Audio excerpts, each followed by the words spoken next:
দিল্লিতে শুভেন্দু অধিকারীর ব্যস্ত কর্মসূচি, কেন্দ্রের শীর্ষ নেতৃত্বের সাথে একের পর এক বৈঠক।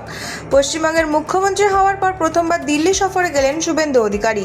শপথ গ্রহণের পরেই বিজেপির কেন্দ্রীয় অফিসে পৌঁছে দলের শীর্ষ নেতৃত্বের সাথে বৈঠক করেন তিনি। এদিন প্রতিরক্ষামন্ত্রী রাজনাথ সিংয়ের সাথে গুরুত্বপূর্ণ বৈঠক করেন মুখ্যমন্ত্রী।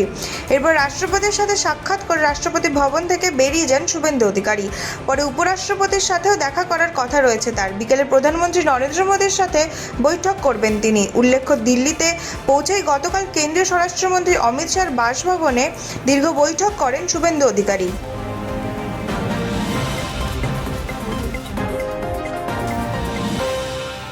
নরেন্দ্রপুরে বিজেপি কর্মীর ওপর নৃশংস হামলা, চাঞ্চল্য দক্ষিণ চব্বিশ পরগনায়। দক্ষিণ চব্বিশ পরগনার নরেন্দ্রপুরের খেয়াদা গ্রাম পঞ্চায়েত এলাকায় বিজেপি কর্মী পাপ্পু সানার ওপর নৃশংস হামলার ঘটনায় তীব্র চাঞ্চল্য ছড়িয়েছে। অভিযোগ, গভীর রাতে গাড়ি করে এসে একদল দুষ্কৃতী লাঠি দিয়ে বেধড়ক মারধর করে তাকে। গুরুতর জখম হয় তিনি। আশঙ্কাজনক অবস্থায় তাকে ভর্তি করা হয়েছে এসএসকেএম হাসপাতালের আইসিইউতে। ঘটনায় তদন্তে নেমে ইতিমধ্যেই 4 জনকে গ্রেফতার করেছে পুলিশ। বাজেয়াপ্ত করা হয়েছে 11টি বাইক এবং হামলায় ব্যবহৃত একটি গাড়ি। ধৃতদের বিরুদ্ধে মারধর ও জালিয়াতির অভিযোগে মামলা রুজু হয়েছে। পুলিশের অনুমান আরও কয়েকজন অভিযুক্ত বিহারে পালিয়েছে। ঘটনাস্থলে সিসিটিভি ফুটেজ সংগ্রহ করেছে পুলিশ। এদিকে এই হামলার ঘটনায় তৃণমূলের বিরুদ্ধে তোপ দেখেছেন সোনারপুর উত্তরের বিজেপি বিধায়ক। কড়া আইনি ব্যবস্থার হুঁশিয়ারি দিয়েছেন বিজেপি নেতা দেবাশিস ধর।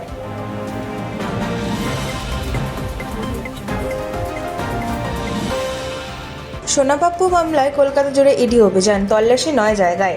সোনাপাপ্পু মামলায় বড়সড় অভিযান চালালেও ইডি। কলকাতা জেলার মোট 9টি জায়গায় একসাথে তল্লাশি চলছে। ফার্ন রোডের শান্তনু সিনহা বিশ্বাসের ফ্ল্যাটের উপরতলার একটি ফ্ল্যাটে তল্লাশি চালান ইডি আধিকারিকরা। এদিকে চক্রবেড়িয়া, রয়েট স্ট্রিট ও কসবাতেও চলছে জোরদার অভিযান। চক্রবেড়িয়ায় ব্যবসায়ী অতুল ক্যাটেরিয়ার বাড়িতে পৌঁছায় ইডি টিম। কসবা এক কলকাতা পুলিশ সাব ইন্সপেক্টরের বাড়িতেও তল্লাশি চালানো হচ্ছে। পাশাপাশি রয়েট স্ট্রিটের একটি হোটেলেও চলেছে ইডির অভিযান।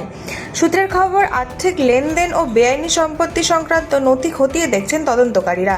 এখনো পর্যন্ত কাউকে গ্রেফতার করা হয়নি, তদন্ত অব্যাহত।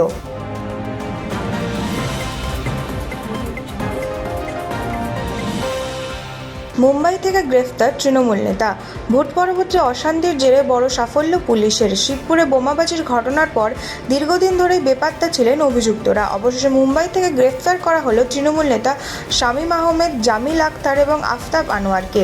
পুলিশ সূত্রে খবর, মুম্বাইয়ের দেবনার এলাকার একটি আবাসনের 8 তলার ফ্ল্যাটে আত্মগোপন করেছিলেন তারা। সেখান থেকে বিশেষ অভিযানে 3 জনকে পাকড়াও করা হয়। ধৃত শামীম আহমেদ হাওড়ার প্রাক্তন তৃণমূল কাউন্সিলর স্বামী বাবানোর স্বামী বলেও জানা গিয়েছে। ঘটনায় রাজনৈতিক চাপানুতরও তুঙ্গে।